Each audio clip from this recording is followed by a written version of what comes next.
Bonjour à tous et bienvenue sur Manipura pour cette nouvelle méditation guidée. Aujourd'hui, on va apprendre à lever les blocages, à surpasser les blocages en créant de nouvelles portes. Donc, faut savoir que dans la vie, une situation qui se présente à nous ou des vieux démons qui refont surface peuvent être source de blocage. Et on va tout simplement, pour pouvoir les surmonter, créer ce dont notre esprit a besoin. Donc, notre esprit a un pouvoir de création sans limite, donc c'est quand même un outil assez extraordinaire qu'on peut utiliser. Et également, la terre de notre esprit est incroyablement fertile. Donc, elle peut être fertile aux peurs, aux doutes, au stress, à la colère, à la tristesse. Mais elle peut être également fertile à la joie, et c'est là que c'est intéressant, à l'ouverture, à la compréhension, à l'apaisement, au changement. Donc elle peut être autant fertile à la négativité qu'à la positivité, et elle se nourrit de ce qu'on lui donne, tout simplement. Donc ce que je vous propose aujourd'hui, si vous le voulez bien, c'est de faire un peu de jardinage dans votre esprit, et on va pour cela s'aider de notre chakra. Donc les chakras, ce sont des roues d'énergie, des tourbillons d'énergie qui se situent tout le long de la Sushumna. Donc c'est un axe qui part du plancher pelvien au haut du crâne, et nous avons donc comme cela 7 chakras répartis sur cet axe. Donc c'est un peu des mots compliqués. Sur mon blog, vous avez plusieurs articles pour vous aider à comprendre un peu tout ce vocabulaire qui peut faire un peu peur au début.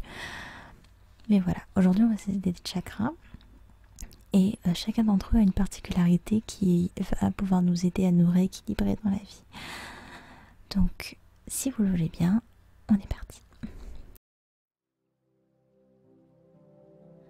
Installez-vous confortablement, peut-être assis en tailleur, peut-être sur vos talons, peut-être encore allongé, tout simplement.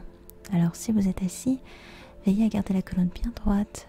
Par contre, on relâche les épaules et on se détend tout simplement. On garde une neutralité vertébrale sans forcer la droiture, quelque chose où vous vous sentez à l'aise, mais en même temps sans créer de tension. Si vous êtes allongé, laissez aller vos jambes, laissez aller vos bras, les paumes de main regardent vers le ciel. Et on se détend, on laisse aller l'arrière du crâne, l'arrière des épaules, et on laisse s'ouvrir le bassin sur le sol.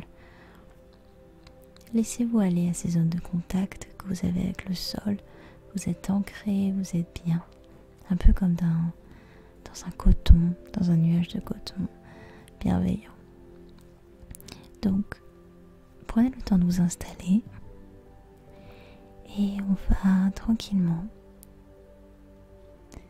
commencer à allonger nos inspires et allonger nos expires. Donc, je vais vous suivre. Inspire. Et expire.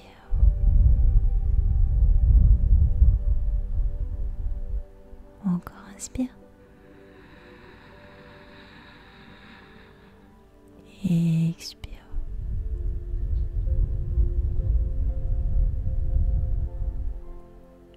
Encore inspire. Et expire.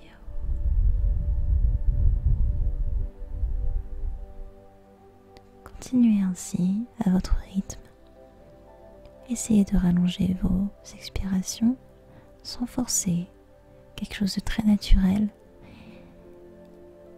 Et voyez comme votre corps se relâche au fur et à mesure que vous expirez.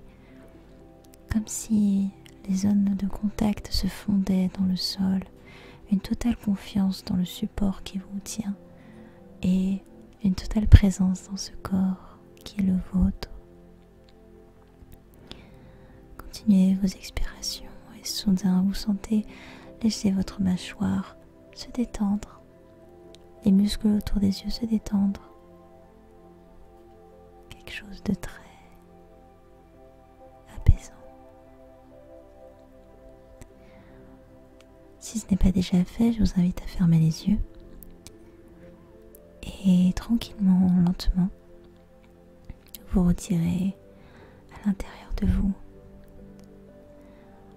On va venir tranquillement en introspection dans notre jardin intérieur. Vous vous trouvez à l'intérieur de votre corps, visualisez ce jardin qui est le vôtre et il n'y a plus rien autour. Juste vous, au beau milieu de votre jardin intérieur. Comment est-il? Il serait intéressant de noter quelle saison représente votre jardin, s'il y en a une. Est-ce que vous êtes en printemps, en automne? Est-ce que l'herbe est luxuriante? Comment se présente ce jardin? Est-ce qu'il y a beaucoup d'arbres? Plus de prairies? Y a-t-il des animaux peut-être? Prenez le temps d'admirer votre création intérieure.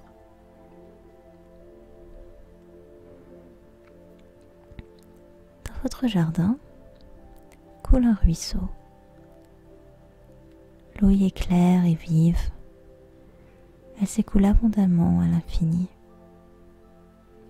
Et le son que produit l'eau sur les pierres est merveilleux.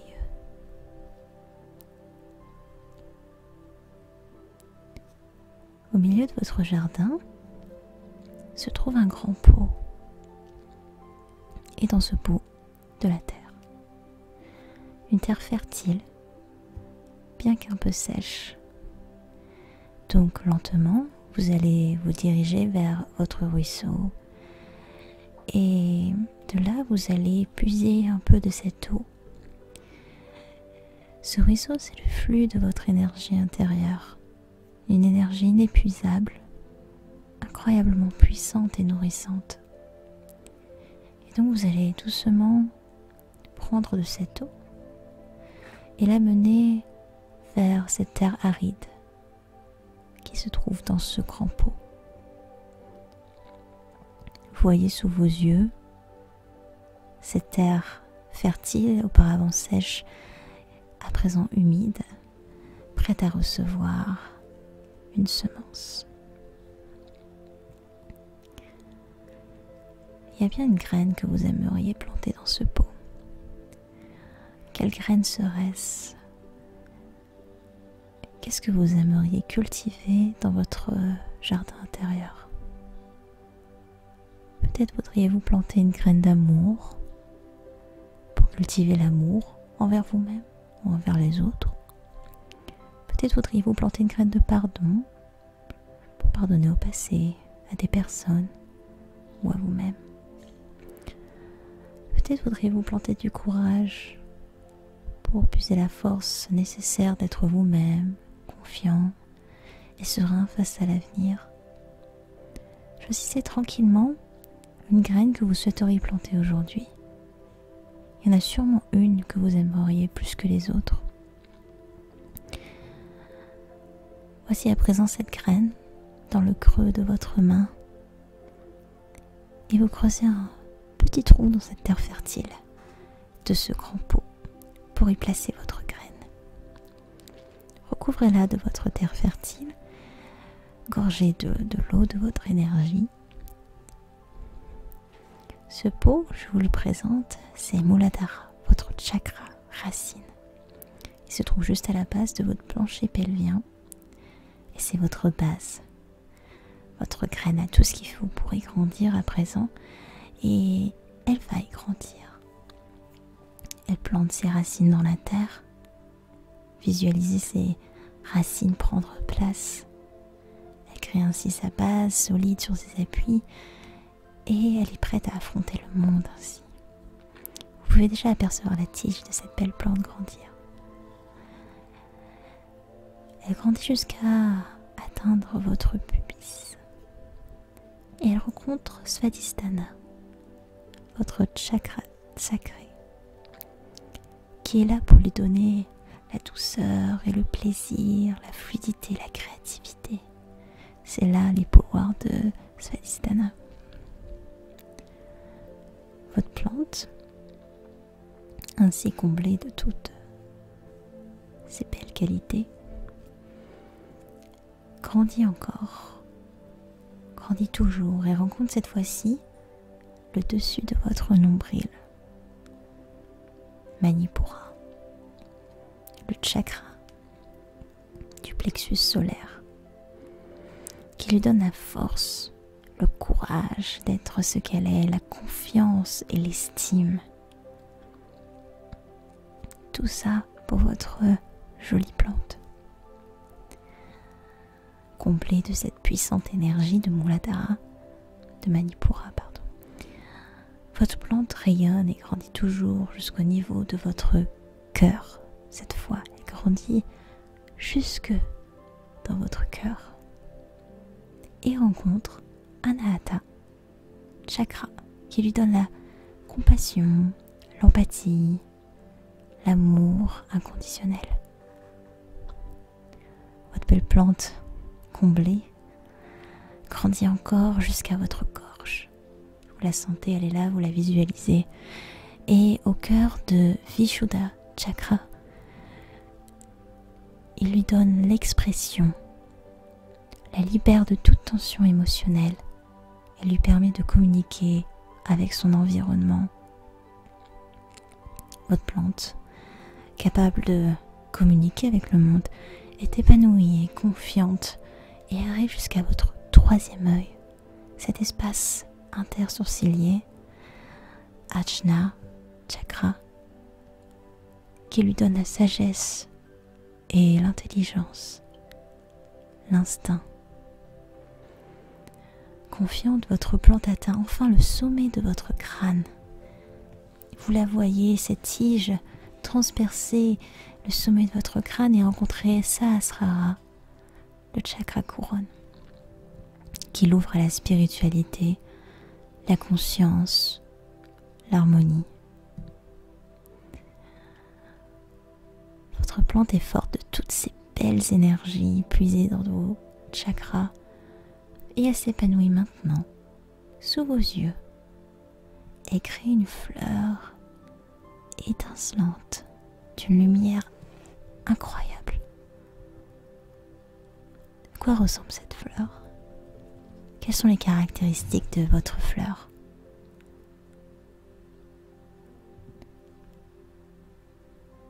Admirez ce que vous avez créé grâce à l'énergie inépuisable de votre ruisseau intérieur et grâce à la terre fertile de votre esprit.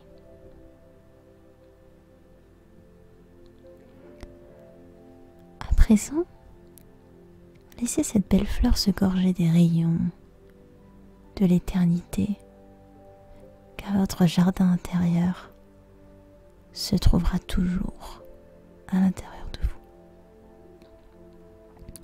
Cette fleur, elle restera là intacte grâce à la protection que vous lui offrez et de par les qualités de cette graine du début que vous avez choisie, vous allez pouvoir, vous aussi, apprendre de cette belle fleur qui rayonne en vous.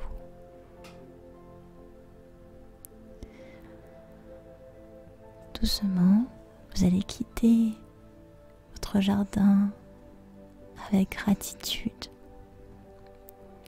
Ne vous en faites pas, vous pouvez revenir dès que vous le souhaiterez pour cultiver toutes les graines dont vous avez besoin.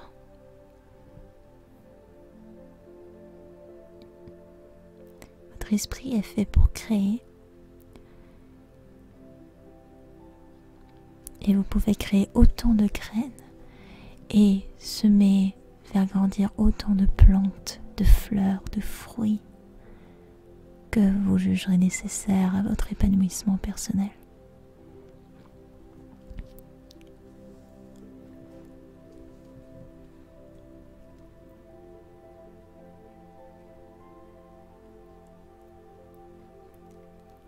Doucement, je vais vous inviter à reprendre contact avec vos orteils, le bout de vos doigts, vos muscles. Doucement commencez à bouger un petit peu ce qui vous fait du bien, vos membres. Et doucement reprenez contact avec l'extérieur, les sons autour de vous.